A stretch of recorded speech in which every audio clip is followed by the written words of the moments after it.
अस्सलामुअलैकुम। Talent news में आपको कहते हैं खुशामदीद। मैं हूं महर और मैं हूं हुमैर अनवर।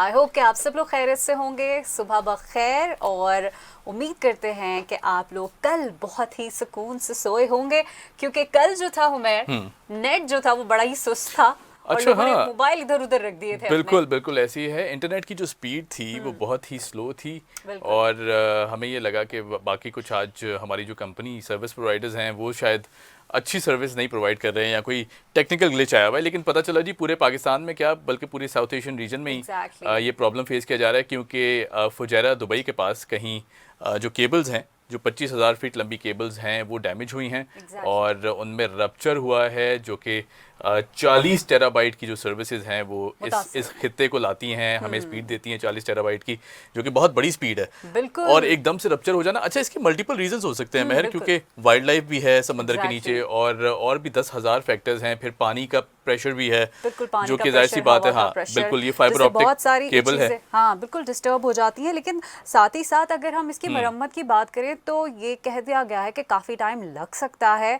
तो मेक श्योर कि आप लोग का जो इंटरनेट जिस तरह से भी काम कर रहा है आप उस पर शुक्र अदा करें, क्योंकि इन हालात में ये भी मिलना बहुत हाँ गनीमत है। और बिल्कुल। साथ ही साथ मैं बहुत सारे लोग ये भी कह रहे हैं कि उनको एटीएम यूज़ करने में मुश्किलात हो रही हैं। साथ ही साथ जो बैंक की सर्विसेज है हाँ, वो भी नहीं चल रही। हम उस तक अप्रोच नहीं कर पा रहे हैं। साथ जो ऑनलाइन बिजनेस है वो बहुत मुतासर हुआ है। बिल्कुल ऐसी है, क्योंकि बहुत बड़ी मार्केट अब ई कॉमर्स की तरफ शिफ्ट बिल्कुल। हो चुकी है। और जाहिर सी बात है, जिस तरह महर ने कहा कि बैंकिंग में खास तौर पे मैं कल रात भी एक ट्रांजैक्शन बिल्कुल करने की कोशिश एग्जैक्टली। करता रहा, मुश्किल लेकिन हो वो रही थी। हो नहीं पाई ट्रांजैक्शन। और फिर बैंक की बिल्कुल। तरफ से भी नोटिफिकेशन आए कि कुछ सर्विसेज जो हैं वो रिपेयर की जा रही हैं, उनकी तरफ से कुछ मसाइल हैं, उसे हल किया जा रहा है, तो सर्विसेज अवेलेबल नहीं होंगी। अच्छा, अगर तो ऐसी फिर कभी हाँ। मुश्किलात आ जाती हैं तो हमारे पास कोई अदर ऑप्शन नहीं होता, क्योंकि हम लोग सब इतने यूज टू हो चुके हैं कि अगर ये चीज़ हमें ना मिल रही हो तो हम लोग फ्रस्ट्रेशन होने लगती है कि बिल्कुल भाई ऐसे ही। व्हाई दिस इज हैपनिंग, ऐसा क्यों हो रहा है। अच्छा, इतनी आदत बन चुकी है ट्रू। लैपटॉप की, गैजेट्स ओ की, सेल यस। फोन्स की, टैबलेट्स की, इतनी आदत बन बिल्कुल चुकी ऐसे ही है है। कि हम अब टोटली डिपेंडेंट हैं। और थोड़ी बिल्कुल। देर भी अगर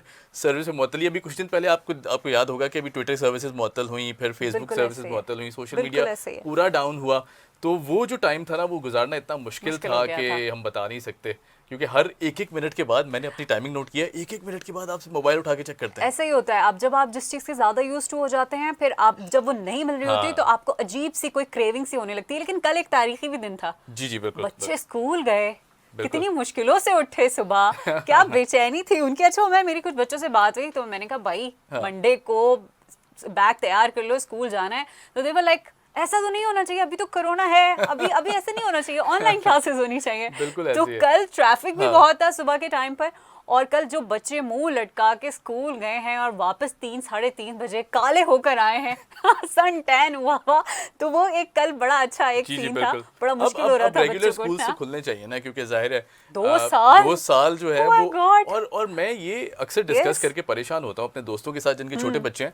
मैं ये कहता हूँ कि हमारे पास तो चले ठीक है, हमें एक स्टडी इन्वायरमेंट मिला, हाँ और बिल्कुल। उस टाइम कोई ऐसा पेंडेमिक नहीं था, हम कोशिश करते थे कि छुट्टी हो जाए। छुट्टी मिल कभी जाए, पेट के दर्द हाँ। का बहाना, हाँ कभी पेट में दर्द एग्जैक्टली। हो रहा है, कभी कभी सर में दर्द हो रहा है, आज बिल्कुल बुखार ऐसे ही चढ़ है। गया, और कुछ भी नहीं होता था, फौरन जैसी छुट्टी का अप्रूवल मिला पेरेंट्स की तरफ से, फौरन हो गया। आप बिल्कुल अच्छा बैट बॉल उमर, उठाई बाहर चले गए। आप ये देखें कि हम लोग तो चले, हम लोगों ने बहुत पढ़ा है मेरे हाँ ख्याल से हाँ, कंपैरेटिवली। ये जो एग्जैक्टली। हमारी जनरेशन है इनको तो 2 साल एवं ही जो है क्लास का टिकट मिल गया। प्रमोट कर दिया गया। हम तो पूरी पूरी बुक्स पढ़ा करते थे, इतनी मेहनत किया करते थे, तो बिल्कुल दे आर बिल्कुल। Very lucky.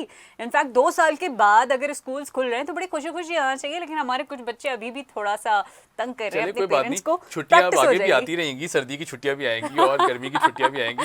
तो यस। उम्मीद रखिए अच्छे की, और फिर छुट्टियों पे जाके खेलिएगा। अब थोड़ा सा पढ़ाई कर लेते हैं। हाँ, पढ़ना बहुत जरूरी है, जी क्योंकि आप बिल्कुल। पढ़ेंगे लिखेंगे तो होंगे कामयाब। और बेशक। कामयाब लोगों की हमारे पास अब कहते हैं कि वो गौरे नायाब जो हैं वो सदियों में पैदा होते कमी हैं। होती जा रही है, कमी बिल्कुल। होती जा रही है। और ये अक्टूबर का महीना तो कुछ ऐसा आया है जो हमसे बहुत सारे बिल्कुल गौरे नायाब को ले गया। हम बात कर रहे हैं जनाब डॉक्टर अब्दुल कदीर खान जी। साहब की, जो हमारे बीच अब मौजूद नहीं है। मोहसिन पाकिस्तान की तरक्की में, पाकिस्तान को एक मजबूत मुल्क बनाने में एक बहुत बड़ा एक उनका बेशक हाथ रहा बेशक। है। कहा जाए अगर कि मोहसिन पाकिस्तान, तो मेरे ख्याल से ये कम होगा, क्योंकि जो पूरी मुस्लिम ममालिक का जो जी एक जवाल चल रहा था, अगरचे ये कहा जाए कि और मुस्लिम ममालिक वसाइली तौर पर वसाइल उनके ज़्यादा थे, लेकिन वो कहते हैं ना शऊर, अक्ल और फिर वो बिल्कुल। खजाना जो हमारे पास था बेशक। वो और कहीं नहीं था। महर, आपने कहा कि मोहसिन पाकिस्तान, बल्कि मैं इसको कहूँ कि मोहसिन आलिम इस्लाम, बिल्कुल। तो ये बिल्कुल गलत ना होगा, क्योंकि Exactly. जो मुस्लिम कंट्रीज के लिए उन्होंने काम किया True. और ख़ास तौर पर पाकिस्तान को न्यूक्लियर एटॉमिक पावर बनाया, ये सही। इतनी बड़ी बात है मुस्लिम वर्ल्ड के लिए कि मुस्लिम वर्ल्ड जो है वो शदीद एम्पावरमेंट मिली और बहुत ज़बरदस्त अंदाज से ऐसे। एम्पावर हुई। 1998 में पाकिस्तान ने जब मुंह तोड़ जवाब दिया भारत के बिल्कुल। धमाकों का, और धमाके किए, एटमी कामयाब धमाके किए, और यौम तकबीर जो हम मनाते हैं उसी की बात याद है। में हर साल 28 मई को मनाया जाता सही है। बात ये है। सब डॉक्टर अब्दुल उन्हीं की कदीर बदौलत। खान की बदौलत जो है वो बिल्कुल। हो पाया, उनकी काविशें, उनकी मेहनतें और लगातार अनथक मेहनत। जबकि आप ये देखें कि लगातार डॉक्टर अब्दुल कदीर खान लेबॉरेटरीज में आप वहीं रहते थे, वहीं काम बिल्कुल। करते थे, Devotion, ना किसी से मिलते थे, passion, ना फैमिली से बिल्कुल। मुलाकात होती थी काफ़ी टाइम।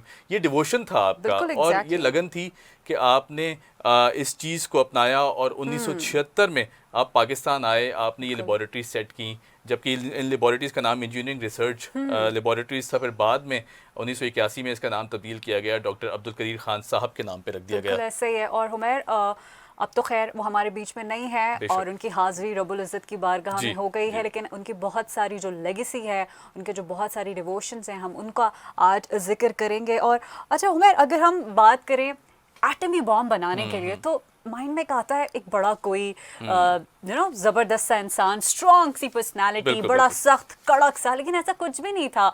बहुत ही नर्म दिल के वो मालिक इंसान थे। लहजा उनका बहुत ही नर्म था, हर बेशक। वक्त उनके चेहरे पे मुस्कुराहट रहती थी। पाकिस्तान से इतनी मोहब्बत करते थे कि वो जब 1971 का वाक़या हुआ, उसके बाद से ही उनको पाकिस्तान के मुस्तकबिल की फ़िक्र लग गई और उन्होंने जी। सोच विचार वहीं से शुरू कर दिया। और वो किसी ना किसी तरह चाहते थे कि जो पाकिस्तान का मुस्तकबिल है वो किसी ना किसी तरह महफूज हो जाए, और वो अपने इस मिशन में कामयाब भी हो गए। और उमर, अगर ये कहा जाए कि इस पूरी तारीख को अगर देखा हाँ, जाए, तो हाँ। कायदे आज़म जी। को जिस तरह से इज्जत मिली, शोहरत मिली, मोहब्बत मिली, उनके बाद ये ट्रांसफ़र हुई है जनाब डॉक्टर अब्दुल कदीर खान के हिस्से में आई है, तो ये एक जी। बड़ी बात है। देखिए, इतनी बड़ी हस्ती, आपको 13 जो है वो तलाई तमगों से नवाजा गया, क्या बात और है। आप वाहिद पाकिस्तानी हैं जिनके पास ये एजाज़ हासिल है, जिनको ये एजाज़ हासिल है कि आपको 3 एजाज़ी जो सदारती अवार्ड हैं वो भी नवाजे गए, जिसमें सबसे क्या बड़ा जो अवार्ड है जो आपको मिला वो सबसे बड़ा सिविल अवार्ड कहा जाता है, निशाने इम्तियाज़ से आपको नवाजा गया। और 1996 में सदर पाकिस्तान, उस वक्त के जो सदर पाकिस्तान थे, सदर फारूक लगारी साहब, उन्होंने आपको इस अवार्ड से नवाजा। यकीनन ये जो अवार्ड्स होते हैं महर, ये आपको डेफिनेटली आपकी खिदमात पे तो दिए जाते हैं, आपकी सर्विसेज पे दिए जाते हैं, सराहने के लिए दिए जाते हैं, लेकिन जो जितना बड़ा काम आपने किया डॉक्टर अब्दुल कदीर साहब ने, यकीनन वो इन अवार्ड्स के कोई मोहताज नहीं थे। बिल्कुल ऐसे ही है। हम डेफिनेटली जितना उनको सराह सकते थे उनको सराह सकते हैं, और अच्छा ये होता कि हम उनके होते हुए भी अपने लिविंग लेजेंड को उसी तरह सेलिब्रेट करते जिस तरह आज सेलिब्रेट कर रहे हैं। तो अच्छा, लेकिन जब भी हम किसी लेजेंड को खोते हैं तो हम यही बात कर रहे होते हैं कि हम उनकी ज़िंदगी में अगर उनके लिए कुछ कर पाते, तो मेरे ख्याल से अब हमें जाग जाना चाहिए। ये हमारे लिए एक वेकअप कॉल है, हमारे लिए, हमारी पूरी कौम के लिए, हमारी पूरी हुकूमत के लिए, कि ज़िंदगी में ही अगर हम अपने लेजेंड्स को, जो हमारे लिए पुरवकार शख्सियात हैं, उनकी ज़िंदगी को हम और ख़ूबसूरत बना सके उनकी ही ज़िंदगी में, तो क्या बात होगी। मरने के बाद तो वो कहते हैं कि दुश्मन भी आ जाते हैं। और डॉक्टर अब्दुल कदीर साहब की अगर बात करें तो मगरिब ने उनको कभी हीरो तसव्वुर किया ही नहीं, तो ऐसे शख्स को तो हमने सर पे बिठा के रखना चाहिए था, पलकों पे रखना चाहिए था। बिल्कुल आपने सही कहा। आप देखें उनकी खिदमत देखें कि ऑल द वे भोपाल में पैदा हुए, पाकिस्तान आए 1947 में, हिजरत की पूरे ख़ानदान के साथ, 1936 में आपकी पैदाइश हुई, और ना सिर्फ ये बल्कि आप हायर स्टडीज़ के लिए फिर बाहर हॉलैंड चले गए, जर्मनी चले गए, हॉलैंड से आपने मास्टर्स की डिग्री ली, डॉक्टरेट आपने बेल्जियम से लिया, फिर वहीं काम करने लगे, और फिर उसके बाद भुट्टो साहब ने उनको कन्विंस किया कि आप आएँ पाकिस्तान, और इस तरह हम एक न्यूक्लियर एटॉमिक विजन पे काम कर रहे हैं। भुट्टो के साथ जो उनका कनेक्शन था ये बड़ा, क्योंकि लोग समझते हैं कि जुल्फ़िकार अली भुट्टो साहब जो थे वो सिर्फ एक सियासतदान थे, बल्कि वो एक पॉलिटिकल साइंटिस्ट भी थे, और ख़त का जवाब दिया उन्होंने। फिर बाद में हमने देखा कि इस पूरी सीरीज़ में बहुत सारे लोग आए, डॉक्टर समर मुबारक साहब इसमें शामिल हुए, ये बहुत सारे लोगों का टीम वर्क था, लेकिन इसमें जो माविन किरदार किया वो डॉक्टर अब्दुल कादिर आपने आपने डॉक्टर समर साहब का नाम किया, जी। यकीनन बहुत बड़ा नाम है। बहुत यहाँ बड़ा एक नाम और हम भूल जाते हैं, डॉक्टर इकबाल वाहला, जिन्होंने जो आर्किटेक्ट थे न्यूक्लियर प्लांट के, उन्होंने बिल्कुल ये पूरा प्लांट डिज़ाइन किया डिज़ाइन हमारे किया लिए। था। यकीनन वो भी बहुत बड़ा नाम है। डॉक्टर अब्दुल कदीर खान की सरबराही में ये जितने डॉक्टर हजरात हैं हमारे, यकीनन हमारे लेजेंड्स हैं। और आज का दिन हम डेडिकेट करते हैं, आज का प्रोग्राम डेडिकेट करते हैं इन्हीं अनसंग हीरोज़ को, जिनको जितना सराहा जाए उतना कम है। मेहर, अगली स्टोरी की जाने बढ़ा जाए। बिल्कुल, अगली स्टोरी की तरफ बढ़ते हैं। और अगली स्टोरी हमारी कुछ यूं है कि मैं बहुत ज़्यादा परेशान हूं कि जब कभी मैं ये सोचती हूँ कि मैंने जो सेविंग की है मैं उससे ज़्यादा कुछ हासिल कर सकूंगी, कुछ ज़्यादा प्रॉफिट ले सकूंगी, लेकिन उसी वक्त ऐसा होता है कि महंगाई जो है वो सर हाँ, चढ़कर बिल्कुल। बोलने लगती है। सही बात डॉलर है। की कीमत आसमान से बातें कर रही है, हमारा पाकिस्तानी जो रुपया है वो मजीद नीचे गिरता हुआ जा रहा है। आखिर इसकी क्या वजह है? ऊपर से उमर, मार्केट चले जाएं आप अगर, और कभी पता चल जाए कि सब्जी सस्ती हो गई है, हाँ। एक्साइटमेंट में अगर चले भी जाए ना, तो उसी दिन पता चलता है कि सब्जी महंगी हो गई है। अच्छा, ये जो जेब पर भारी पड़ना है, बिल्कुल। खास तौर पर आप अगर पूरे महीने का एनालिसिस करें ना कि आपने कितने खर्चे किए हैं, सबसे ज़्यादा जो अमाउंट स्पेंड होता है ना, ज़ाहिर ट्रैवलिंग है, आपने यस। गाड़ियाँ भी रखी हुई हैं, मोटर बाइक्स भी हैं आपके पास, फिर जो कम्यूट करने के तरीके हैं वो यही हैं कि आप अगर पब्लिक ट्रांसपोर्ट भी यूज़ कर रहे हैं तो भी आप देखें कि जेब पर कितना भारी पड़ता है। किराया ये जो इतना महंगा हो किराए गया के है। मद में आप पैसे देते यस। हैं, पेट्रोल डलवाते हैं अपने व्हीकल्स में। और पेट्रोल प्राइसेस की बात करें तो अभी 1 अक्टूबर को यस। जो है ये बॉम्ब गिराया गया था आवाम पर कि 5 रुपये महंगा किया गया था। अब मज़ीद खबरें आ रही हैं कि 16 अक्टूबर को रिव्यू किया जा रहा है कि 7 रुपये बढ़ा दिए जाएं पेट्रोल माय फी लीटर की गॉड। प्राइस पे, जो कि इतना बड़ा प्राइस हाइक है। अच्छा, उस पे कहा यह जा रहा है हुकूमती ज़राए की जानिब से, हुकूमत की जानिब से, कि दुनिया में, आलमी दुनिया में ख़ास तौर पर जो तेल की कीमतें हैं वो इम्पैक्ट कर रही हैं रीजनल प्राइसेस पर। एग्जैक्टली। लेकिन यहाँ सवाल ये है महर कि हाँ। क्या कोई सब्सिडी आएगी गवर्नमेंट की तरफ से, क्योंकि ये जो अब प्राइस हाइक है ये आवाम बर्दाश्त नहीं कर बर्दाश्त नहीं पाएगी। कर सकती। और ये अच्छा, वो कहते हैं कि हमने सिर्फ 21% जो है वो हाँ, महंगाई बिल्कुल। चीज़ों पे कीमतें सिर्फ बढ़ाई हैं, 21%, हाँ। लेकिन 21% एक आम आदमी के लिए जो कि सिर्फ 15,000 रुपये कमाता हो और उसको बस में रास्ता तय करके अपने ऑफिस भी एग्जैक्टली, जाना हो, बिल्कुल किराया ही अगर आप रख लें तो 8,000 रुपये किराया तो उसका कहीं ना कहीं, मतलब कहीं नहीं गया। बिल्कुल। तो ये कैसे मुमकिन होगा कि किस तरह से वो अपना घर चलाएगा, किस तरह से वो अपने बच्चों को स्कूल भेजेगा, उसकी फीस देगा, फिर वैन की फीस है। और Definitely। वैन की फीस, हम अभी स्कूल्स की बात कर रहे हैं, तो जैसे ही स्कूल्स खुले वैन वालों ने फीस बढ़ा दी है। वो बिल्कुल कहते हैं कि ऐसे। पेट्रोल महंगा हो गया जाहिर है। सी बात है, वो क्या Yes। करें। अब मजबूरी बहुत सारी हैं मजबूरियां, और देखा जाए तो आवाम भी बहुत परेशान है, बहुत लेकिन ज़्यादा। इसका हल क्या है जानते हैं जी। और अब इस सारी सूरत हाल पर बात करने के लिए हमें ज्वाइन किया है नौमान अब्दुल मजीद साहब ने। आप माहिर मुआशियात हैं, बहुत ज़बरदस्त रिसर्च रखते हैं। Sir, welcome to the show. सबसे पहले ये बताइएगा कि अभी 12 दिन हुए हैं प्राइस हाइक किए हुए, 5 रुपये बढ़ाए गए थे पेट्रोल पर, अब फिर ये खबरें आ रही हैं कि 16 अक्टूबर को शायद 7 रुपये के बढ़ाने के इम्कानात ज़ाहिर किए जा रहे हैं। क्या कहेंगे इतनी फ्रीक्वेंटली? वैसे तो वो कहते हैं जी 13 दिन के बाद रिव्यू होता है पेट्रोल प्राइसेस, बट क्या ये इतनी फ्रीक्वेंटली प्राइस हाइक्स हम बर्दाश्त कर पाएंगे? बिस्मिल्लाहिर्रहमानिर्रहीम। देखें, ग्लोबली ऑयल प्राइसेस जितनी तेजी से बढ़ रहे हैं ये किसी ने भी एक्सपेक्ट नहीं किया था, जी। ना सिर्फ पाकिस्तान में बल्कि ग्लोबल मार्केट्स में। $80 क्रॉस कर गया है ऑयल ग्लोबली, और ये $80 जो क्रॉस हुआ है ये 2014 के बाद पहली बार हुआ है। This is an important point. इन 7 सालों बाद ऑयल प्राइसेस इतनी इस मकाम पर पहुंची हैं जहां पे आज हैं। और 2014 में पाकिस्तान का जो एवरेज एक्सचेंज रेट था दैट वाज 100 रुपीज। आज हमारा जो exchange as we speak today वो है 170 रुपए। तो आप खुद ही कैलकुलेशन कर लें कि एक ऐसा मुल्क जो कि अपनी सारी एनर्जी रिक्वायरमेंट्स को इंपोर्ट करता हो, जो कि वैसे जनरली भी इंपोर्ट बेस्ड इकोनॉमी हो, तो आप कर लें कि उसमें जो है प्राइस इंक्रीज जो है वो समझ लें कि नागुज़ीर हो जाता है। ऑन टॉप ऑफ जानते हैं गवर्नमेंट का IMF प्रोग्राम भी चल रहा है जिसमें उनके पास स्पेस भी बहुत कम है। तो नतीजा ये है कि गवर्नमेंट सब्सिडी भी नहीं दे सकती, कि गवर्नमेंट उसका इम्पैक्ट पास ऑन ना करे और खुद रिबेट दे दे, सब्सिडी दे दे। आपने कहा कि ग्लोबली प्राइसेस बहुत ऊपर जा रही हैं, जो ऑयल है, तेल की कीमतें बहुत ऊपर जा रही हैं, $80 पर बैरल जो है वो प्राइसेस हो चुकी हैं। अब ये बताएं इसकी वजूहात क्या हैं? ग्लोबल ये जो प्राइस हाइक है, इसकी क्या वजूहात हैं? क्या कोई शॉर्टेज है, या फिर दुनिया जो है वो इस किसी चीज़ को लेकर परेशान है? देखिए, एक तो ये है कि जो ग्लोबल रिकवरी है, इकोनॉमिक रिकवरी, वो काफी फास्ट हुई है, मोर देन एक्सपेक्टेड। उसकी वजह से इन्वेंट्री क्रंच भी क्रिएट हो गया था, कुछ ट्रांसपोर्टेशन के भी इश्यूज आपको रहे हैं ग्लोबल जी। Container market. प्लस ओपेक ने जो अभी एक्सपेक्टेड ये था कि ओपेक जो है वो अपनी प्रोडक्शन बढ़ाएगा, लेकिन अभी ओपेक ने भी अपनी प्रोडक्शन जो थी वो थोड़ी सी बढ़ाई है। तो नतीजा ये है कि जो डिमांड सप्लाई के अंदर एक मिसमैच क्रिएट हो रहा है। जी जी देखिए एक और समझने की जरूरत है कि जो ऑयल प्राइसेस हैं वो प्योरली फंडामेंट मार्केट ड्रिवन नहीं होती। ऑयल प्राइसेस जो है उसके अंदर पॉलिटिकल एलिमेंट होता है, और ठीक है हम जितने ही बात कर लें कि oil is traded in open exchange वगैरह, लेकिन उसके अंदर एलिमेंट पॉलिटिकली कंट्रोल्ड एलिमेंट होगा। आपको याद होगा चंद सालों पहले सऊदी किंग ने एक स्टेटमेंट दी थी कि $70 is a fair price for the oil. उसके बाद काफी अरसे तक ऑयल जो है $70 एंड अबव भी रहा था। जी जी नतीजा जो ओपेक की कंट्रीज हैं ये ऑयल प्राइसेस को कंट्रोल करती हैं, सही। और पिछले सालों में 5-7 सालों में चूंकि प्राइसेस रिकॉर्ड लो पर थी, उनका जाहिर है कि उनके बजट डेफिसिट आप जानते हैं बहुत हाई रहा है, इकोनॉमिक स्लो डाउन रहा है, तो जाहिर है कि उनको एक मौका मिला है कि they are trying to recoup their losses. उसकी वजह से जो है प्राइसेस जो नजर आ, और अभी आप ये भी देखेंगे सर्दियां भी नहीं आई हैं, जी। तो जी, सर्दियों का सर्दियां भी हैं। बिल्कुल ऐसे ईस्ट ही एशिया में भी है। और यूरोप में भी।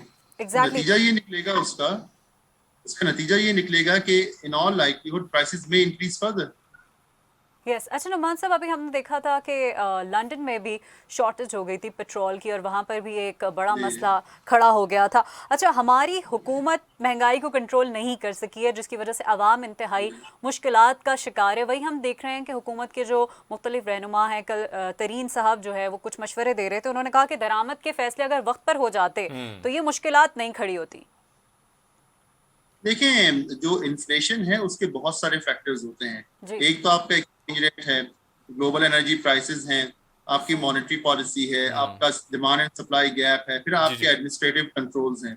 आपको मैं छोटी सी आसान जबान में अगर मिसाल दूं, आपने देखा होगा कि जब पेट्रोल प्राइसेस 5 रुपए बढ़ती है तो बस वाले किराया 2-3 रुपए बढ़ा देते हैं पर पैसेंजर। बिल्कुल ऐसे अब ही। जाहिर है तो पर पैसेंजर से तो जाहिर है कि उसका 5 रुपए टोटल पेट्रोल पे प्राइसेस बढ़ी हैं। इसका मतलब है कि देखिए एक इन्फ्लेशन है जो मार्केट फोर्सेस ड्रिवन है, और एक वो है जो कि मार्केट के जो एडमिनिस्ट्रेटिव मैकेनिज्म है। मैं ये समझता हूं एडमिनिस्ट्रेटिव मैकेनिज्म को मजीद मजबूत करने की जरूरत है। दुनिया के बहुत सारे मुल्क में ये होता है कि देखें जो आपके गवर्नमेंट्स होती हैं वो प्राइसेस को बड़ी तेजी से बड़ी मिन्यूटली रेगुलेट कर रही होती है। तो हमारे पास कंज्यूमर प्रोटेक्शन के बहुत सारे इदारे बने हुए हैं, जाहिर है उनकी जिम्मेदारी है कि मार्केट में जाके देखें कि क्या प्राइसेस चार्ज की जा रही हैं। ऐसा तो नहीं है कि गंदम की प्राइस 5 रुपए बढ़ी हो, 5 रुपए किलो पे बढ़ी हो, या 5 रुपए इस पे बढ़ी हो, मन पे बढ़ी हो, और जो है आपका जो रोटी है 2 रुपए पर या 3 रुपए रोटी महंगी कर दी गई। अच्छा नुमान साहब, इसी तरफ आना चाह रहा था मैं, और ये पूछना चाह रहा था कि जब भी पेट्रोल की या पोल प्राइसेस जो है वो ऊपर जाती हैं तो हुकूमत के पास एक बड़ी आसान वजह आ जाती है जी, ग्लोबल प्राइसेस ऊपर जा रही हैं, ग्लोबल उससे प्राइसेस से जो है वो मुआवजा किया जाता है। अब अगर देखा जाए तो हुकूमत गुर्बत का, महंगाई का, इसका कंपैरिजन क्यों नहीं करती? ऑयल प्राइसेस को तो फौरन कह दिया जाता है जी ग्लोबली बहुत ऊपर जा रही है, हमने भी बढ़ा दी, और महंगाई को क्यों नहीं कंपेयर किया जाता? बहुत अच्छा सवाल किया। मैं इसको थोड़ा सा लार्जर कॉन्टेक्स्ट में इसका जवाब दूंगा। जी, बात ये इकोनॉमिक एनालिसिस होते हैं ना, कभी भी एक इंडिकेटर की बेसिस पे नहीं होता। जैसे आपने कहा ना कि हम जब ये देखते हैं कि एनर्जी प्राइसेस ऊपर जा रही है तो गुर्बत के आदाद शुमार का मुआवजा क्यों नहीं करते। जी। बात ये देखा होगा बहुत सारी मरतबा ये होता है कि हम हमेशा जब इकोनॉमिक एनालिसिस कर रहे होते हैं तो हम बात कर रहे होते हैं कि हमारी जीडीपी ग्रोथ रेट इतना है। हालांकि जीडीपी ग्रोथ रेट तो सिर्फ एक इंडिकेटर है, कई सारे इंडिकेटर्स में से एक है। जीडीपी ग्रोथ का मतलब तो है कि आज की मजमूई कौमी पैदावार कितनी बढ़ रही है। अब वो मजमूई पैदावार से अमीरों के जेब में जा रही है, गरीबों के जेब में जा रही है, उससे कितने लोगों का फायदा पहुंचे उससे कुछ पता नहीं चलता आपका। तो ये क्या है इकोनॉमिक एनालिसिस के हमारे बहुत सारे तजिया निगार भी जो आते हैं वो कोई एक फिगर या एक इंडिकेटर उठा कहते हैं देखें कि भाई इकोनॉमी बहुत तरक्की कर रही है या इकोनॉमी बहुत तनज़्ज़ुली का शिकार है। तो ऐसा नहीं होता। इकोनॉमिक्स में माशियात का ये उसूल है कि आपने मुख्तलिफ इंडिकेटर्स को मिला के इंटीग्रेट करके उसके तनाजुर में एक दूसरे को देखना होता है, जो कि हमारे यहाँ नहीं होता। हमारे यहाँ लोग लोग साइडेड करते हैं। हुकूमत के मुखालिफिन जो है वो सिर्फ एक को ही उठा लेंगे, हुकूमत के जो मुवाफिकीन है स्पोक्समैन को एक पॉजिटिव इंडिकेटर उठा लेंगे। तो ये कलमियां हैं, इसमें कोई शक नहीं है कि हमारे यहाँ जो जैसा कि आपने कहा कि हमारे यहाँ पे गुर्बत का जो मयार है, गुर्बत है वो बहुत ज्यादा है बाकी कंट्रीज की बनिस्बत।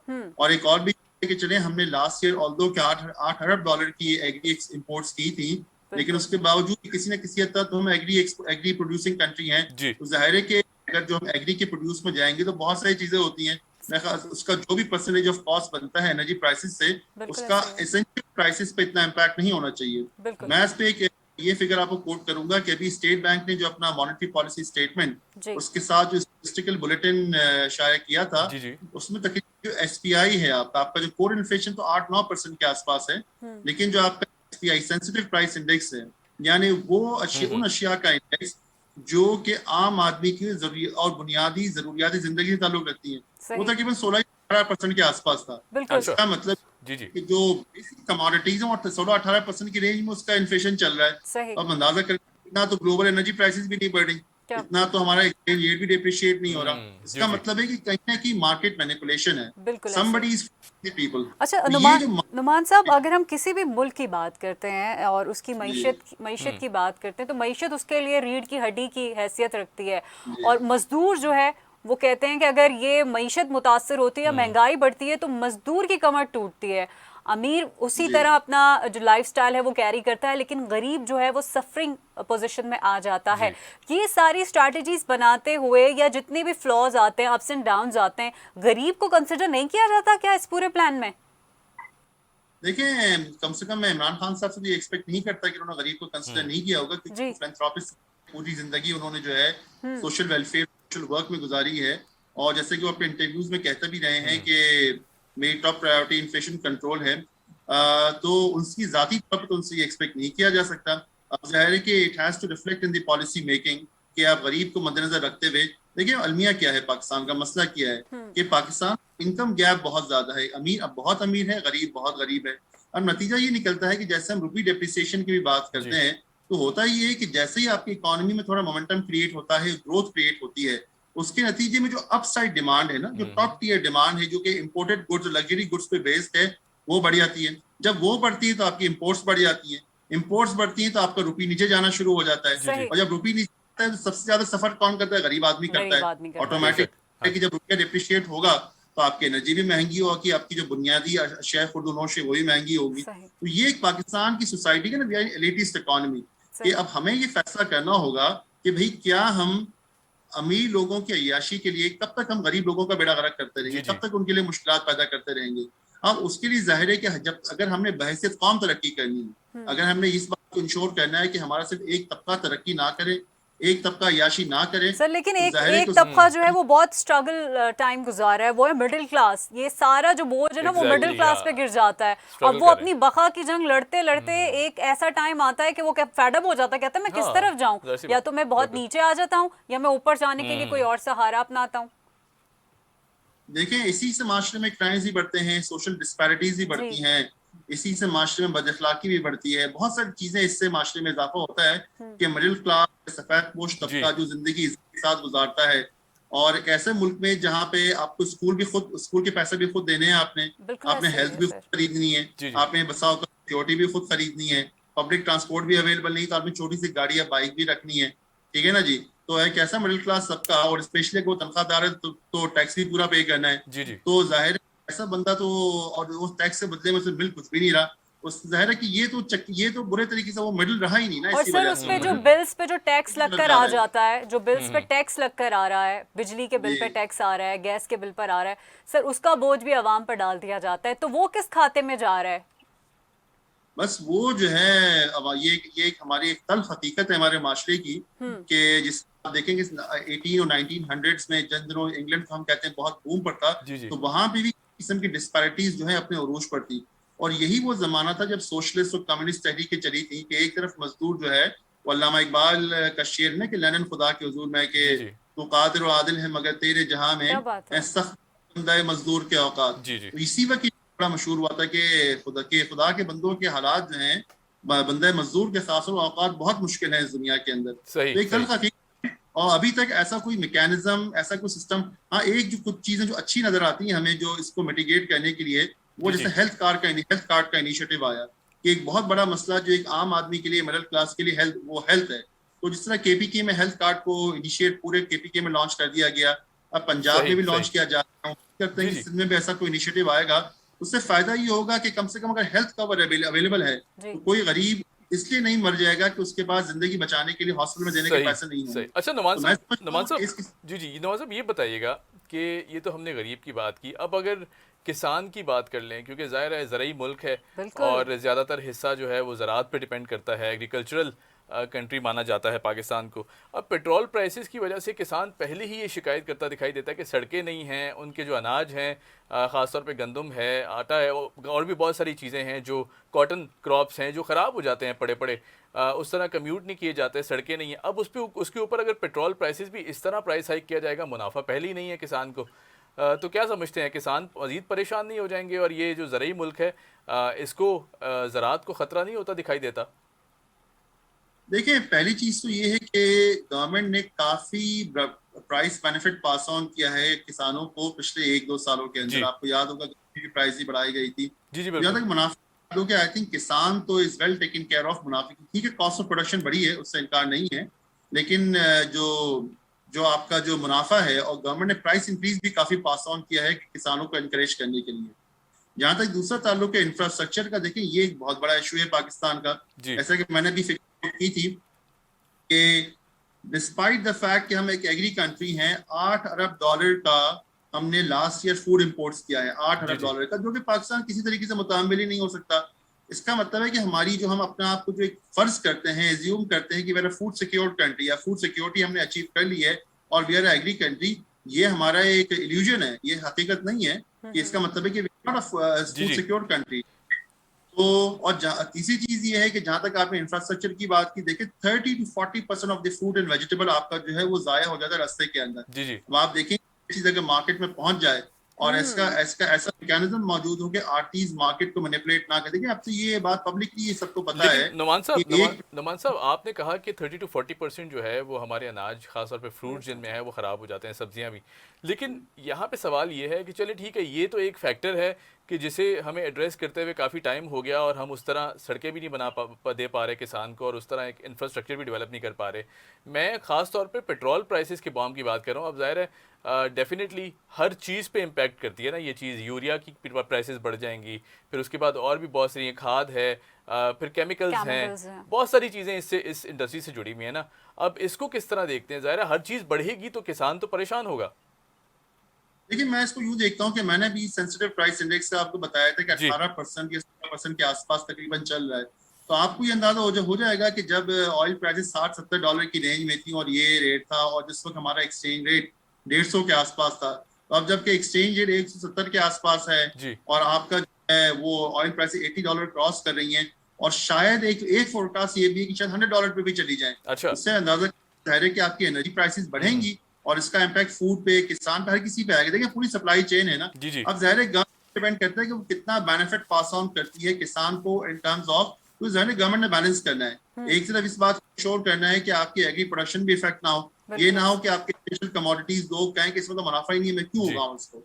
और दूसरी तरफ ये भी है कि आपने इस बात को भी यकीनी बनाना है कि हमें चीजें इंपोर्ट ना करनी पड़े और जो है पाकिस्तान अपने मुल्क के अंदर अवेलेबल हो। सही और सही। गवर्नमेंट बैलेंस करके चलना है, लेकिन इसका इम्पैक्ट जरूर आएगा, किसान पे भी आएगा, हम पे भी आएगा, हर किसी पे, हर राइट वो शख्स पे आएगा पाकिस्तान में रहता है। राइट सर, पॉइंट सही। वेल टेकन, बहुत शुक्रिया, आपने वक्त निकाला। पेट्रोल की कीमत बढ़ जाना अमीर पर तो शायद उस तरह का बोझ ना बने, लेकिन गरीब पे गरीब की जो जेब है मुतासिर होता है। वो हर प्राइस हाइक से मुतासिर होती है। एग्जैक्टली। हम कोई सब्सिडी भी नहीं दे पा रहे उन्हें, हम कुछ रिलीफ भी नहीं दे रिलीफ पा नहीं रहे, दे पा हुकूमत की रहे। जानिब से भी कोई रिलीफ देने की इस वक्त अहलियत नहीं है। लेकिन हम क्या कह सकते हैं सारे सिनेरियो में, क्योंकि बहुत मुश्किल हो जाएगा गरीब का ज़िंदगी अच्छा, गुजारना। इन सारे सिनेरियोज में कुछ अजीब सी वेयर्ड सिचुएशन भी नजर आती हैं। अब कुछ अरसे पहले जब पेट्रोल के प्राइसेस बढ़े थे, पेट्रोल नहीं मिल रहा था, तो एक शख्स ने हाँ पेट्रोल पंप पे अपने आप को आग लगाने की लगा ली थी। कोशिश जी की और जी उसने जी कहा कि बिल्कुल। मैं मुझे खुदकुशी करने के लिए ही पेट्रोल दे दो, मेरे पास जितने पैसे हैं मुझे मरने के लिए ही पेट्रोल दे दो। तो ये एक बड़ी अजीब सी सिचुएशन अलमिया है बनता जा रहा है बिल्कुल जी, बहुत। जी जिस पे जी बहुत सारे जहनी तनाव का लोग शिकार हो जाएंगे, बहुत सारी चीजें अभी सामने आएंगी। अगर अभी ये प्राइस बढ़ जाते हैं तो आप देखिएगा आवाम की तरफ से भी रिएक्शन जरूर आएगा इस पर। बिल्कुल। बाकी ये अच्छा कि रिएक्शन की तो बात हम करते हैं, हाँ, लेकिन अच्छा, हम और कुछ अच्छे रिएक्शन भी आए हैं। अच्छे रिएक्शन भी और ट्विटर पे मैं देख रहा था कि बिलावल भुट्टो जरदारी साहब ने लिखा जी ऑफिशियली मामू, और आसिफा साहिबा ने लिखा जी मैं खाला बन ऑफिशियली गई हूँ। खाला।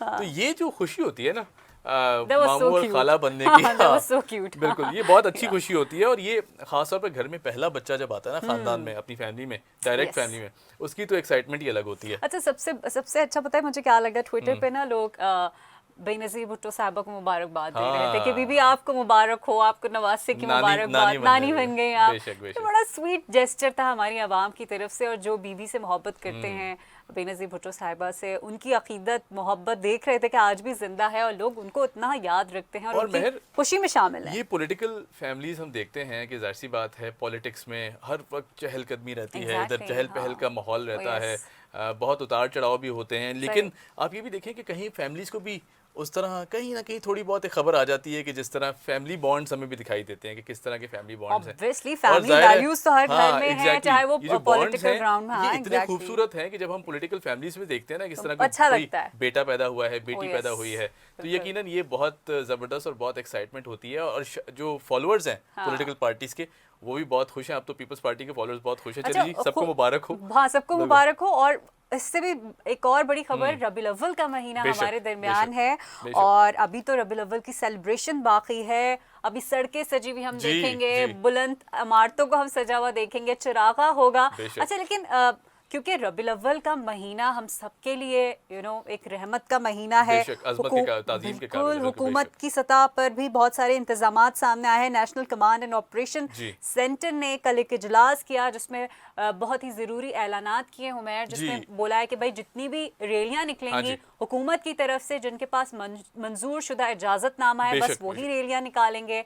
बाकी जी, 3 से 13 तक जो है वो Exactly. रबीउल अव्वल तक जो है ये सेलिब्रेशंस जारी रहेंगी, और यकीनन बहुत बड़ा महीना है। अच्छा, आप झंडियां लगाते हैं घर पे? मैं बिल्कुल लगाता हूँ, मैं झंडियाँ भी लगाता हूँ, नारायण लाइटें। मुबारक के झंडे भी लगाए जाते हैं। और ये इतनी खुशी का लम्हा है Yes. कि हमारे बिलवड प्रॉफिट हज़रत मोहम्मद मोहम्मद मुस्तफ़ा मुस्तफ़ा सल्लल्लाहु अलैहि वसल्लम जो हैं वो हमारे दरमियान तशरीफ़ लाए, और इस्लाम का जो है वो झंडा पूरी दुनिया में लहराया, और ज़बरदस्त रहती दुनिया तक ये जो इस्लाम है इसका झंडा कायम यूं ही रहेगा, बिल्कुल ऐसे। लहराता रहेगा। और खूबसूरत। डेफिनेटली इस्लाम के जो फॉलोअर्स हैं, हम लोग हैं, बिल्कुल। हमारे लिए ये इतनी खुशी का महीना है। हम कोशिश करते हैं हाँ। कि उसे उसी तरह सेलिब्रेट किया अच्छा, जाए। आप कभी नात पढ़ी है आपने कभी किसी अच्छा, मिलाद में? मैं कोशिश करता हूँ, लेकिन मुझे भी समझ आती है कि नात का जब तक हक अदा ना पूरा हो, उसे शायद उस उस feeling तरह के साथ उस ना फील पढ़ा के जाए, साथ, हाँ बिल्कुल। रूहानियत के तो साथ। कोशिश मेरी ये होती है कि मैं हमेशा जब भी पढ़ूँ, शायद अपने लिए पढ़ता हूँ जब भी पढ़ता हूँ, लेकिन बिल्कुल। कोशिश ये होती है कि उसे अच्छी तरह निभाया जाए। अच्छा, मास्क पहनना जरूरी है, बिल्कुल। सैनिटाइजर आपके पास होना चाहिए, आप फासला रखिए लोगों के साथ, ठीक है। बाकी ये कि अगर वैक्सीन आपकी हो गई है तो हाँ। गुड टू गो, आप जा सकते हैं रबीउल अव्वल की सारी तकरीबात में। मीडिया को ये कहा गया जी। है कि कोशिश करके जितने भी इज्तिमात हैं वो आप टीवी पे कीजिए, लोगों को उसमें- ऑनलाइन करें, हाँ, बिल्कुल। इंटरनेट का इस्तेमाल करें। बिल्कुल। कॉन्फ्रेंसेस जो हैं, Yes. इस्लामिक कॉन्फ्रेंसेस भी हैं, दुनिया भर से होंगी, ज़ाहिर है उससे भी इस तरह कहा गया है कि आप कोशिश करें कि ऑनलाइन इस्तेमाल करें। और बात हुजूर अच्छा, पाक सल्लल्लाहु अलैहि वसल्लम के बयान की है, बिल्कुल। उनको याद करने की है, तो डेफिनेटली ऑनलाइन करें। ये मैसेज जितना फैलाया जा सकता है उसे उतना फैलाया अच्छा, जाए। एक और भी तो कंपलसरी चीज होती है, गेस करें। क्या? करें, गेस करें। अ, डबल सवारी पे पाबंदी होगी। अच्छा, हाँ, सही। हाँ, ये बहुत इंपॉर्टेंट पॉइंट है, डबल सवारी की पाबंदी। चले जी, कोई बात नहीं, 2 की बजाय 1 चला जाए, लेकिन एहतियात करें, बाइक खतरनाक सवारी है। कोशिश और कीजिए, पेट्रोल महंगा होने पेट्रोल वाला महंगा हो गया है, कोशिश करें घर कम में रहे। चलाया करें, कोशिश करें काम के लिए जाए। घर में और रहे, घर में एहतियात छोटा से। सा मिलाद कर लें, आप नात पढ़ के खुश हो जाए घर में ही। जरूर जी, बिल्कुल। अच्छा जी, नेक्स्ट स्टोरी बड़ी इंटरेस्टिंग जी। है।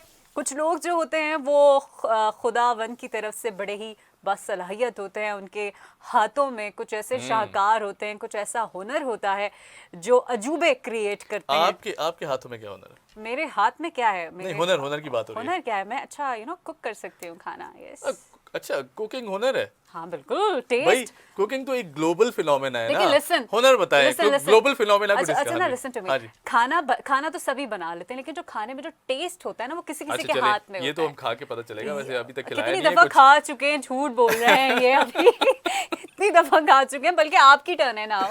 चले जी, मैं भी खाना बहुत अच्छा बना लेता हूँ, कब बना रहे और हैं वैसे कोशिश भाई? करता हूँ अच्छा बनाने आप की। पर पिज्जा वैसे ही ड्यू है। चले जी, मैं याद पिज्जा बना रखिएगा, के- ये ऑन एयर बोल दिया है बिल्कुल मैंने। बिल्कुल बिल्कुल, मैं सबके लिए पिज्जा बनाऊंगा, आपके लिए भी बनाऊंगा पिज्जा। आप जरूर आए और ठीक है। पिज्जा आपको खिलाया जाएगा। अच्छा, हम अपने गेस्ट की Yes. जानिब बढ़ते हैं, और आज के जो हमारे गेस्ट हैं, आर्टिस्ट हैं, कैलीग्राफी करते हैं, पेंटिंग करते हैं, और ज़बरदस्त अंदाज से करते हैं। स्केच आर्टिस्ट हैं, स्केचिंग बहुत प्यारी करते हैं, मैंने उनके स्केचेस भी देखे। हमज़ा औरंगज़ेब हमारे साथ मौजूद हैं।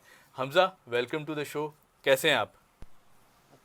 Thank you so much for having me in the show. Alhamdulillah, I'm good. Hamza, इतना ज़बरदस्त काम किस तरह कर लेते हैं, फिर शौक किस तरह पैदा हुआ?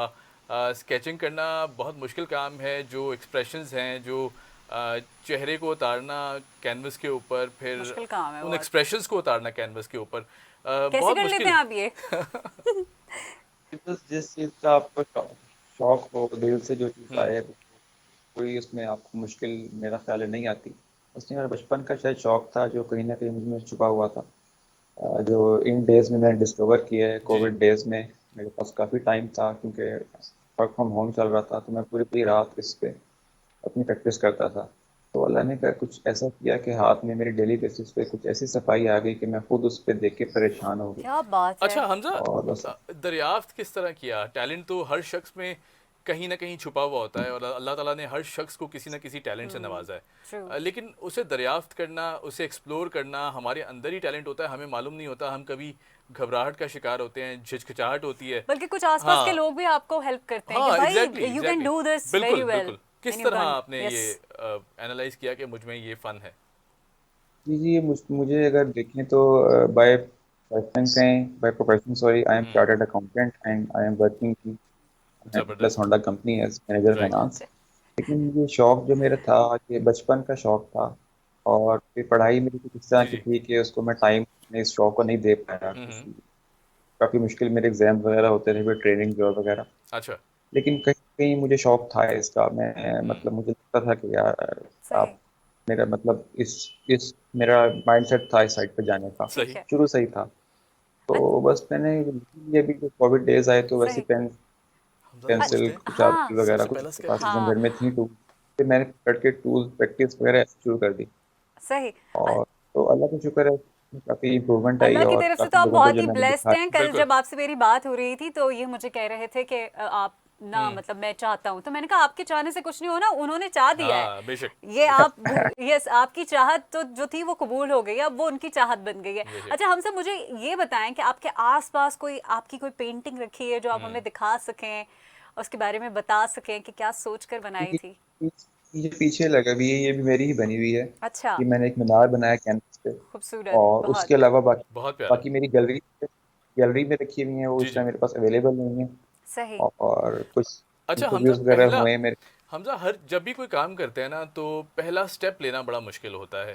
आपका पैशन भी हो, आपको शौक भी हो, तो फिर भी आप कोशिश, आप घबराते हैं, परेशान होते हैं, कभी कभी झिझकिचाहट भी होती है कि अजीब सी, कि आप कर ना पाएँ, शायद फेलियर जो है वो सामने आ जाए या फेल हो खौफ जाए, होता या है हाँ एक। हाँ। खौफ होता है एक। यस। पहला जी, पहला जब स्केच बना रहे थे, तो एक तो ये बताएं कि किस चीज़ का स्केच बनाया था, कौन था, फिर उसके बाद जब उसको बैठ के परखा कि हाँ किस तरह का बनाया, और बनाने किसको के बाद। दिखाया सबसे पहले? हाँ बिल्कुल। यस।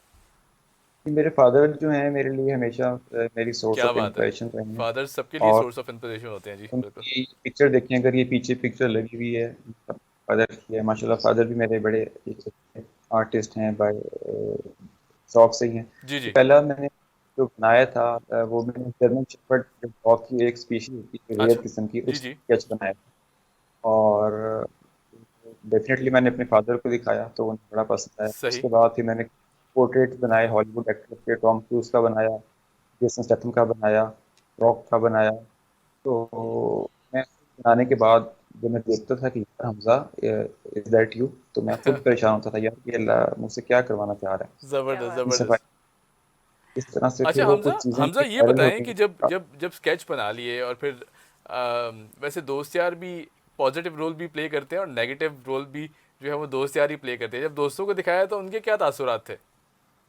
नहीं, ऑल सब बहुत खुश थे, बहुत हम्म। खुश थे। और सब मुझे कहते हैं कि हमें भी बना के दो।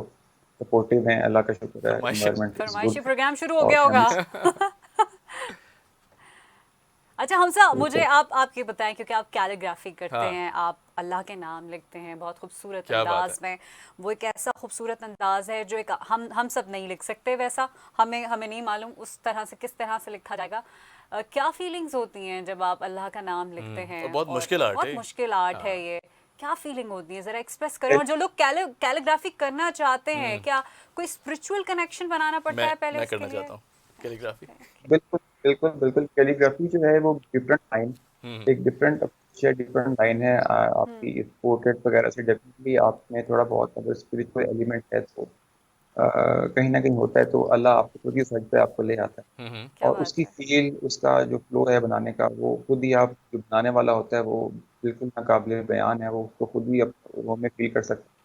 और बड़ा वो भी इंजॉयबल मोमेंट होती है, और पूरी पूरी रात बैठ के उसमें आप जो रंग बखेरते हो, कलर अमेंडमेंट करते हो उसमें, और कलर्स को खेलते हो, definitely that is something very अच्छा अनबिलीवेबल हमजा, एक्सपीरियंस। अल्लाह पाक के जो नाम हैं, एक अगर हम कैलीग्राफिक नाम की बात करें, कितना टाइम ले लेता है बनाने में? क्योंकि टाइम टेकिंग जॉब है, फिर उसको पहले स्केच करना, फिर उसमें रंग भरना, कितना वक्त लेता है? फिर टाइम की ऐसा कोई कैद नहीं है, ये आपके शौक पे है। अगर आप करना चाहो तो 1 घंटे में भी कर सकते हो, लेकिन अगर आप उसमें मुसलसल जान देना चाहते हो, उसमें उसमें डेप्थ देना चाहते हो, तो कोई टाइम लिमिट नहीं है। पूरी सही। पूरी रात, पूरा पूरा दिन एक चीज़ को ही बनाते रहो, डिटेल उसकी, उसकी जो उसकी नोक पल है अच्छा, उसको, ऐसा भी होता मतलब है कभी लेकिन कभी खाने की होश भी ना हो, या पीने की होश ना हो, या फिर बाहर देखा तो सुबह थी और फिर उसके बाद देखा तो अगली सुबह थी? एग्जैक्टली ऐसे ही हुआ लास्ट ईयर मेरे साथ में। पूरी हाँ। पूरी रात लगा रहता था, फिर मामा मेरी सुबह आके कहती थी, बस करो, नाश्ता कर लो, हाय। कर लो। मैं कहता था, अम्मा "Why this अम्मा is-" ये कहती होंगी, तुमको तो मैंने चार्टर्ड अकाउंटेंट बनाया है बेटा, तुम ये क्या कर रहे हो, हाँ, ऐसा बोला क्या कभी अम्मा बस ने? बिल्कुल बोला, बिल्कुल बोला, बिल्कुल बोला, अच्छा। बड़े लोगों ने बोला, अभी भी बोलते हैं, अभी भी बोलते हैं, अभी भी बोलते हैं, हाँ, क्योंकि ये अम्मा और मेरा अब्बा तो बोलते हैं। मेरे फादर साहब को, मेरे वालिद साहब को भी हमेशा ये दुख रहा कि मैं इंजीनियर क्यों नहीं बना। क्यों नहीं बने? बस मुझे पढ़ने में पसंद नहीं नहीं था। अच्छे थे मुझे ये। पसंद नहीं था, पढ़ने में नहीं अच्छे मेरा थे। मेरा रुझान नहीं था उस तरफ। अच्छा हमजा, आपका इंस्टीट्यूट भी है, तो पहला स्टूडेंट तैयार है ये हाँ यहाँ से बिल्कुल, मैं कराची से आने को आपके कैलीग्राफी पास। सीखना चाहता हूँ जी। लाहौर आ रहा है। लाहौर आने की आपको जरूरत नहीं है, हम ऑनलाइन भी क्लासेस अवेलेबल हैं हमारे अरे लिए। अगर मुश्किल आप हल हो सेंसिबल गई। अप्रोच। डेफिनेटली इंटरेस्टेड हैं तो आप कोई मेरे पास हैं, ऑनलाइन के आप मसले, नेट सर्विस बड़ी सुस्त चल रही है आजकल। Okay okay okay. अच्छा हमजा, हमजा ये बताएं कि कलर्स का जो कॉम्बिनेशन है, किन कलर्स में काम करते हैं? वाटर ऑयल कलर्स में पेंट, ज़्यादा काम हाँ। करते हैं, ऑयल कलर्स में काम करते हैं, किन कलर्स को ज़्यादा इस्तेमाल करते हैं, या फिर ब्लेंडेड जो इस्तेमाल है वो किया जाता है?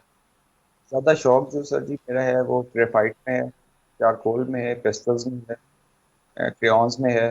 ऑयल कलर्स को भी कुछ में टच करता ठीक है, ठीक है। हूँ। वाटर कलर्स अभी नहीं किया, वाटर कलर्स मैंने टच नहीं किया। ऑयल पेंट्स और चारकोल, सही है। Graphite, right. पेस्टल्स, इस तरह का ब्लेंड भी अक्सर मैं उसको प्ले करता रहता हूँ, सही। Different blends. हमारे हमारे प्रोड्यूसर भी शायद स्केच आर्टिस्ट हैं, हाँ। और मुझे आज उनका ही फन पता चला है। बार बार हमें आवाज़ें आ रही हैं जी, खास तौर पे कलर्स का पूछा जाए।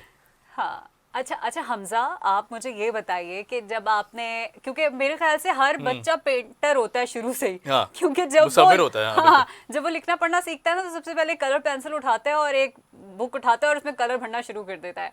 तो आप ये बताइए कि जो लोग इस तरह की तख्लीकी सलाहियतें रखते हैं, जो इस तरफ आना चाहते हैं, उनको शुरुआत कहाँ से करनी चाहिए? आपने कहाँ से शुरुआत की थी? की शुरुआत जो अपने घर से ही होनी चाहिए, सही है। और सही। उसकी फैमिली सपोर्टिव हो। ये ना देखे कि बच्चे ये देखना चाहिए कि बच्चे का पैशन क्या है, वो किस चीज़ में खुशी फील कर रहा है। सही। तो जो वो खुशी से करेगा, डेफिनेटली उसमें वो कहीं ना कहीं अल्टीमेटली कुदरत उसको खुद सही। ही ले जाएगी, और वो ग्रो भी करेगा, एक्सेल भी करेगा। खूबसूरत अच्छा बात हमजा, है। आपने कहा कि आप चार्टर्ड अकाउंटेंट हैं। चार्टर्ड अकाउंटेंट बनना भी बहुत मुश्किल काम होता है, क्योंकि यस, बहुत बहुत सारी ज़्यादा। पढ़ाई इन्वॉल्व होती है, बहुत सारे एग्जाम से गुजरकर, इम्तिहानात से गुजरकर एक बिल्कुल ऐसे ही। चार्टर्ड अकाउंटेंट बनता है। अब चार्टर्ड अकाउंटेंसी साथ लेकर चलना, फिर पेंटिंग ऐसा जॉब है जो कि फुल टाइम मांगता है, फिर टाइम वो भी दूसरा कंज्यूमिंग। प्रोफेशन फुल टाइम मांगता है। टाइम मैनेजमेंट किस तरह करते हैं? टाइम मैनेजमेंट जी, अब तो कोविड अल्हम्दुलिल्लाह से खत्म हो गया, तो ऑफिस हमारा फिर नॉर्मल बैक रूटीन पे आ गया। जी। तो मैंने अपनी जो अकेडमी बनाई है वहाँ मेरा शौक है, और मैंने अपनी कुछ टीम मेंबर्स हायर किए हुए हैं, जो हमने प्रॉपर इंस्टीट्यूट हम्म। बनाया है। और मैं वीकेंड पे करता हूँ इसको, देखता हूँ संडे को या वीकेंड पे जाके मैं वहाँ कुछ टाइम देता हूँ, और अपने जो शौक की तस्कीन है वहाँ से मैं पूरा करता हूँ इसको, अच्छा, इस सही। तरह से। सही। अच्छा, ज़बरदस्त। लोग कॉलेज यूनिवर्सिटी में थोड़ा सा अपना हाँ। इंप्रेशन जमाने के लिए बोलते हैं, आई एम अ पेंटर, मैं हम्म। पेंट करता हूँ, मेरे पास कलर्स है। तो कभी आपने कभी इस तरह की भरमबाजी कराई अपने दोस्तों को, अपने खानदान में, मैं स्केच बना सकता हूँ, ऐसा कुछ लाइक? जी, मैं छोटा सा था, I remember when I was in fifth grade, तो मेरी एक रिलेटिव ने मुझे अपना स्केच बनाने को दिया था। हम्म। तो मैंने उनको बचपन में ही, मुझे याद है, बना कर दिया था। तो से ही सब जानते हैं कि इसमें कहीं ना कहीं टैलेंट क्या था बात है। है, क्या बात है। तो अच्छा, कभी किसी खास शख्स के लिए कोई पेंटिंग बनाई है? बड़ा ज़ाती सवाल है, मैंने कहा चलिए कर लेते हैं। पीछे से मैं आवाजें आ अपनी रही हैं मिसेस हमें। मिसेस अच्छा, को मैंने माशाल्लाह, लास्ट बर्थडे ज़बरदस्त। पे प्रेजेंट किया था बनाकर, वो बड़ा अच्छा क्या मैंने बात है, ये तो क्रिएटिविटी बहुत बनाने के ज़बरदस्त तोहफा आपने जो है भाभी को दिया, बहुत ज़बरदस्त, क्या बात बिल्कुल। सही। ठीक है। हमजा, बहुत सारी आपके लिए बेस्ट विशेस जी। हमारी तरफ से, टैलेंट न्यूज़ की तरफ से। और वो जो बात आप सो मच। मुझसे कर रहे थे कि आप अपनी पेंटिंग्स को दिखाना चाहते हैं लोगों को, आप देखेगा कि एक वो वक्त आएगा बिल्कुल। आपको दिखाने की भी ज़रूरत नहीं पड़ेगी, लोग पूछ पूछ कर आप तक पहुंचेंगे। बल्कि मैं तो कह रहा हूँ अभी हमजा साथ हैं, फिर बाद में हाथ नहीं आएंगे। हाँ। तो अभी से बुक करा लें, आपका और मेरा एक अच्छा सा स्केच जो है ना वो हमजा से हो बनवा गया, लेते हैं। डन हो गया हमजा।